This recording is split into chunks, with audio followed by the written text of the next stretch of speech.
ये गाड़ियां देख रहे हो, ब्रांड्स अपनी ऐसी गाड़ियों को एसयूवीज पुकारते हैं और इसका एक बहुत बड़ा रीजन ये है कि ये एवरेज सेडान और नॉर्मल हैचबैक से थोड़ी सी ऊंची होती हैं। लेकिन एक्सपर्ट्स का मानना यह है कि हमें इन गाड़ियों को ब्लोन अप हैचबैक्स बुलाना चाहिए, न कि एसयूवीज, यानी कि फूली हुई हैचबैक्स, क्योंकि इन गाड़ियों के अंदर हाई ग्राउंड क्लियरेंस के अलावा कोई भी ऐसी बात नहीं होती है जो इनको एसयूवी बनाए। और बाकी सभी ब्रांड्स की तरह ही सुजुकी भी इसमें शामिल है। वो अपनी ब्रेजा को एसयूवी बताते हैं, जस्ट लाइक हुंडई जो कि अपनी वेन्यू को एसयूवी बताते हैं।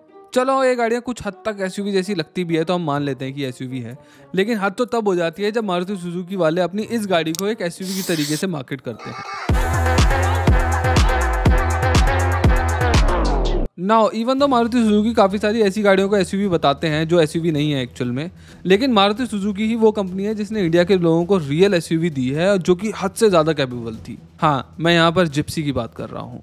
इंडियन आर्मी में रेयरली ही ऐसा देखने को मिलता है कि इस मोस्ट प्रेस्टिजियस ऑर्गेनाइजेशन के अंदर कोई भी विदेशी गाड़ियों का यूज किया जा रहा हो, एटलीस्ट ट्रांसपोर्टेशन के अंदर। और वो क्यों ही यूज करेंगे किसी और की गाड़ी। इंडिया के अंदर अशोक लेलैंड, टाटा और महिंद्रा जैसे मैन्युफैक्चरर्स एग्जिस्ट करते हैं जो कि हर कैटेगरी के व्हीकल बनाने में सक्षम हैं। फिर चाहे वो एसयूवी हो, ट्रक हो, हैवीली आर्म्ड व्हीकल्स हो, they have everything in their Arsenal.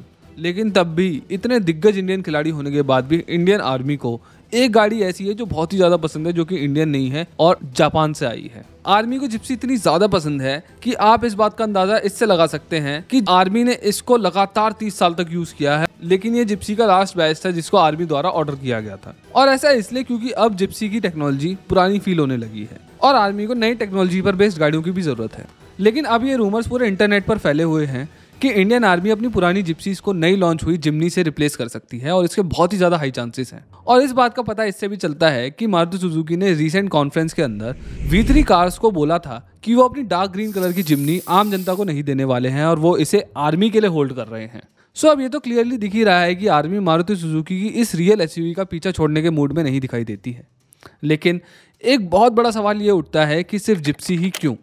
India के अंदर आज की डेट में इतने सारे कार मैन्युफैक्चरर्स हैं जितने पहले कभी भी नहीं थे, और महिंद्रा के पास तो हर कैटेगरी के अंदर एसयूवी अवेलेबल है, तो वो उस पर क्यों नहीं चले जाते? आज हम इस वीडियो के अंदर इस कार का पूरा एनालिसिस करेंगे, इसकी कैपेबिलिटीज को डिकोड करेंगे while comparing it with other cars as well, और इसकी वो कहानी सुनेंगे जिसके चलते ये गाड़ी आर्मी का एक अटूट हिस्सा बन पाई। लेकिन इस कहानी की शुरुआत इंडिया नहीं बल्कि जापान से होती है। मारुति सुजुकी की इस गाड़ी का ज्यादातर इंटरनेशनल मार्केट में नाम शुरुआत से ही जिमनी था और इंडिया में ही इसे सुजुकी जिप्सी बोला जाता था। मिड 60s में सुजुकी के क्लास ऑफ रोड व्हीकल बनाना चाहते थे, यानी कि एक अल्ट्रा स्मॉल ऑफ रोडर, और इसकी स्टडी करने के लिए सुजुकी ने इस नाम की एक 4 wheel drive high mobility vehicle को खरीदा था। लेकिन 1968 में इस कहानी में नया मोड़ तब आया जब सुजुकी ने एक बैंकरप्ट होती हुई जापानीज ऑटोमेकर होप मोटर को खरीद लिया। होप मोटर कंपनी के पास हॉपस्टार ऑन 360 नाम का एक 3 व्हील ऑफ रोड व्हीकल था। सुजुकी ने हॉपस्टार ऑन 360 को री इंजीनियर करा, न्यू इंजन लगाया और 1970 में LJ10 नाम से फर्स्ट 4 व्हील ड्राइव की कार लॉन्च कर दी।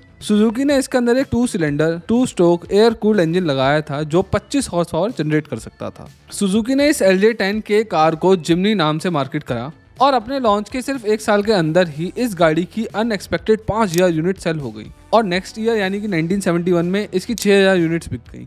और फिर धीरे धीरे जिमनी की इतनी सेल्स होने लगी कि कंपनी को इसके लिए एक अलग से असेंबली प्लांट बनाना पड़ा। सुजुकी ने 1972 में इसका नया वर्जन लॉन्च किया LJ20 के नाम से, और इसके बाद सुजुकी इस गाड़ी के इंजन साइज को लगातार बढ़ाते चले गए और फिर LJ50 और LJ80 के अंदर और बड़े इंजन आए। जिमनी के LJ80 मॉडल को जर्मनी और ऑस्ट्रेलिया में लॉन्च किया गया, लेकिन जिमनी पूरी तरीके से इंटरनेशनल मार्केट में 1981 के बाद आई जब सुजुकी ने जिमनी की सेकंड जनरेशन लॉन्च करी, यानी कि SJ30 रेंज। जिमनी की सेकंड जनरेशन में SJ30 के बाद आई SJ40 जो कि 1000 सीसी के इंजन के साथ आती थी और इसे SJ410 भी बोला जाता था। 1985 में इस पर्टिकुलर वर्जन को सुजुकी समुराई नाम से नॉर्थ अमेरिका में लॉन्च किया गया और यूएस के अंदर ये इतनी ज्यादा सक्सेसफुल हुई कि पहले ही साल के अंदर इसकी 47,000 यूनिट्स बिक गई। और फिर आई भारत की बारी। 1985 में सुजुकी ने मारुति के साथ मिलकर SJ410 को इंडिया के अंदर लॉन्च करा with the brand name of Gypsy. Maruti Suzuki Gypsy SJ410 का पहला लॉन्ग व्हील बेस वर्जन थी जो कि सिर्फ इंडिया में ही लॉन्च करी गई थी। जिप्सी 4 सिलेंडर 1 लीटर इंजन के साथ आती थी और इसका कोड नेम था MG410।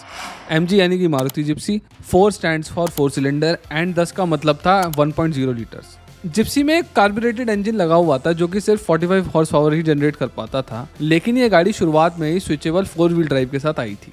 इस वीडियो के अंदर आगे बढ़ने से पहले please consider subscribing this channel, क्योंकि आप में से सिर्फ 13% ही लोग इसको सब्सक्राइब करते हैं। एंड ट्रस्ट मी, जब आप लोग इस चैनल को सब्सक्राइब करते हैं तो मुझे और भी ज्यादा मोटिवेशन मिलती है ऐसी ही अच्छी वीडियोस बनाने की। चलिए वीडियो में आगे बढ़ते हैं।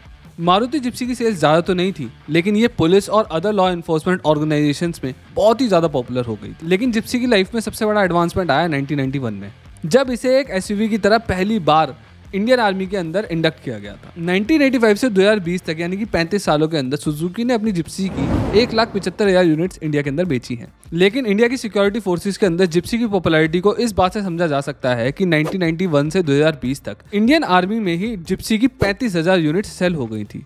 मतलब जिप्सी की टोटल सेल्स का 20% सिर्फ इंडियन आर्मी से आता है और स्टेट पुलिस और अदर एजेंसीज का तो कोई हिसाब ही नहीं है। तो यहाँ पर एक बहुत बड़ा सवाल ये उठता है कि जिप्सी में ऐसा खास क्या था जो उसे इंडियन स्पेशल फोर्सेस और खासकर इंडियन आर्मी के लिए इतना ज्यादा स्पेशल बनाता है। मारुति जिप्सी और इंडियन आर्मी के 30 सालों के long standing and strong relation के पीछे ये 4 मेजर कारण हैं। तो सबसे पहला कारण है जिप्सी का इंडिया की लाइटेस्ट एसयूवी होना। जिप्सी 2 वेरिएंट्स के अंदर इंडिया में आती थी, सॉफ्ट टॉप और एक हार्ड टॉप। जो सॉफ्ट टॉप थी उसका वजन था 985 kgs और जो दूसरा हार्ड टॉप वाला वर्जन था उसका वजन था अराउंड 1020 किलो। अगर इसका वेट इंडियन आर्मी में पाई जाने वाली किसी भी दूसरी एसयूवी से कंपेयर किया जाए, जैसे कि सफारी, तो उसका वेट है 2000 किलो, बोलेरो का कर्व वेट है 1600 किलो और स्कॉर्पियो का है 1800 किलो। यानी कि इस गाड़ी का वजन बाकी किसी भी कैपेबल एसयूवी से ऑलमोस्ट आधा था और आज के हैचबैक के बराबर था। और इसमें तब भी फुल ऑफ रोड कैपेबिलिटीज थी और अपने हल्के वजन की वजह से इस गाड़ी को मड, स्लश और खतरनाक ऑफ रोड कंडीशन में चलाना बहुत ही ज्यादा आसान हो जाता था। अब हम बात करते हैं दूसरे रीजन की, जो कि है इसकी लोडिंग कैपेसिटी। जिप्सी का कर्व वेट भले ही कम हो, लेकिन इस गाड़ी को आर्मी ने अपनी GS 500 क्लास में रखा है, यानी कि जनरल सर्विस 500 क्लास। और इस क्लास में रखे जाने का मतलब ये है कि ये एक ऐसी गाड़ी बन जाती है जो 500 किलो तक का वजन ढो सकती है। और भले ही आर्मी इसको 500 kg क्लास के अंदर रखती हो, लेकिन सुजुकी का कहना ये है कि ये गाड़ी 600 किलोग्राम तक का पेलोड कैरी कर सकती है। और इसका मतलब ये होता है कि ये गाड़ी अपने वजन का 60 किलो तक वेट कैरी कर सकती है। अब ये कोई बहुत बड़ी बात तो नहीं है, लेकिन ये उतना कॉमन भी नहीं है। जैसे इसे हम फोर्ड F-150 के एग्जांपल से समझ सकते हैं। ये अमेरिका में सबसे ज्यादा बिकने वाली गाड़ी है और इसका वजन होता है लगभग 2000 किलो के आसपास। लेकिन अपने बेस इंजन वाले वर्जन के साथ ये गाड़ी सिर्फ 900 किलोग्राम तक का पेलोड कैरी कर सकती है, यानी कि अपने वजन का 45%। और इसका मतलब ये होता है कि जिप्सी का weight to payload carrying ratio एक बड़े पिकअप ट्रक से भी ज्यादा बेटर है। और जिप्सी ऐसा इसलिए कर पाती है क्योंकि गियर रेशियोज को उसी तरीके से सेट किया गया है। और दूसरी एक बहुत बड़ी बात यह भी है कि इसके अंदर 4 लीफ स्प्रिंग भी आती हैं, जिसकी वजह से ये गाड़ी बहुत ज्यादा नहीं दबती, बहुत ज्यादा वेट डालने पर भी। और इसीलिए जब आर्मी को रिमोट एरियाज के अंदर राशन और इक्विपमेंट्स पहुंचाने होते हैं तो वो जिप्सी का सहारा लेते हैं और वहीं पर इस गाड़ी की इंपॉर्टेंस समझ में आती है।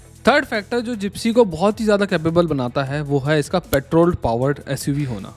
1985 में जब जिप्सी को पहली बार लॉन्च किया गया था, ये गाड़ी तभी से पेट्रोल इंजन के साथ आ रही है। इसमें पहले कार्बोरेटेड इंजन आया, फिर इसमें सिंगल पोर्ट फ्यूल इंजेक्शन आया और फिर इसमें multi port fuel injection engine मिलने लगा। इस गाड़ी के पेट्रोल पावर्ड होने की वजह से इस गाड़ी को बहुत ही तगड़ी एडवांटेज मिलती है over it's diesel counter parts. आपको पता होगा कि अनलाइक मैनी अदर कंट्रीज हमारे देश के अंदर बहुत सारी सीमाएं प्लेन्स, रेगिस्तान, जंगल और बर्फीले पहाड़ों पर भी हैं। और ये जो बर्फीले पहाड़ होते हैं ना, यही डीजल गाड़ियों के लिए मुसीबत बनते हैं। दरअसल डीजल के अंदर पैराफिन होता है जो 0 डिग्री के नीचे जमना चालू हो जाता है और जैसे जैसे डीजल का टेम्परेचर नीचे जाता है ये पूरी तरीके से जम जाता है और इसी वजह से डीजल गाड़ियों को बहुत ज़्यादा तगड़ी ठंड के अंदर चालू करना बहुत ज़्यादा मुश्किल होता है। खैर आजकल तो डीजल के लिए एंटी फ्रीज आता है, लेकिन ये चीज़ें पहले नहीं हुआ करती थी। लेकिन फिर भी एक एडिशनल कॉस्ट ही तो हुई। लेकिन यहीं पर पेट्रोल बाजी मार जाता है क्योंकि पेट्रोल गाड़ियों के लिए कोई भी एंटी फ्रीज की जरूरत नहीं होती है और ये गाड़ियां बहुत जल्दी चालू हो जाती हैं चाहे कितनी भी सर्दी हो। और ऐसा इसलिए हो पाता है क्योंकि पेट्रोल का फ्रीजिंग पॉइंट -60 डिग्री सेल्सियस होता है और इंडिया के अंदर भी जो सबसे ज्यादा लोएस्ट टेम्परेचर रिकॉर्ड किया गया है वो था -60 डिग्री सेल्सियस और वो भी 1995 में ही रिकॉर्ड किया गया था। और यही एक बहुत बड़ी वजह है जिसकी वजह से जिप्सी बर्फीले मौसम के अंदर भी बाकी गाड़ियों के मुकाबले बहुत ज्यादा कैपेबल रहती है। जिप्सी को पसंद किए जाने का आखिरी कारण था इसका प्राइस।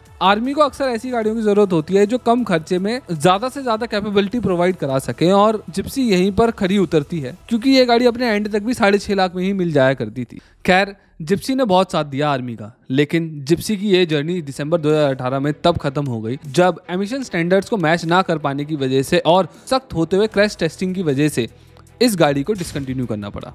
लेकिन अब इंडियन आर्मी फिर से ऐसी गाड़ी ढूंढ रही है जो प्लेन्स, डेजर्ट और माउंटेन जैसे खतरनाक टेरेन्स पर आसानी से ऑपरेट कर सके, लाइक जिप्सी। और साथ ही में इस व्हीकल को सॉफ्ट टॉप भी होना चाहिए ताकि सोल्जर्स अपनी राइफल्स को प्लेस कर सके और रिकॉइल गन्स को माउंट कर सके। अभी तक आर्मी ने कोई ऑफिशियल टेंडर तो जारी नहीं किया है, लेकिन ये माना जा रहा है कि थार, गुरखा, बोलेरो, नियो और मारुति जिम्नी टॉप कंटेंडर हो सकते हैं इसके लिए। लेकिन जैसे हमें पहले हिंट भी मिल चुका है कि सबसे ज्यादा चांसेस जिम्नी के ही लग रहे हैं, और मेरे हिसाब से भी जिम्नी इन सभी से ज्यादा कैपेबल भी रहेगी, क्योंकि ये सुजुकी की गाड़ी है तो ये रिलायबल रहेगी। इसकी विड्थ कम है तो ये पहाड़ के पतले रास्तों में भी आराम से चलाई जा सकती है। इसमें लो गियर भी मिलने वाले हैं, और हाँ, इस बार इस गाड़ी की माइलेज भी बहुत तगड़ी होने वाली है। अगर मेरी ये वीडियो आपको पसंद आई हो तो please consider subscribing this channel with the bell icon. Share करिए इस वीडियो को, लाइक करिए, और ये भी बताइए कमेंट्स के अंदर कि आपको सबसे ज्यादा गाड़ी कौन सी पसंद है, जिम्नी या फिर थार।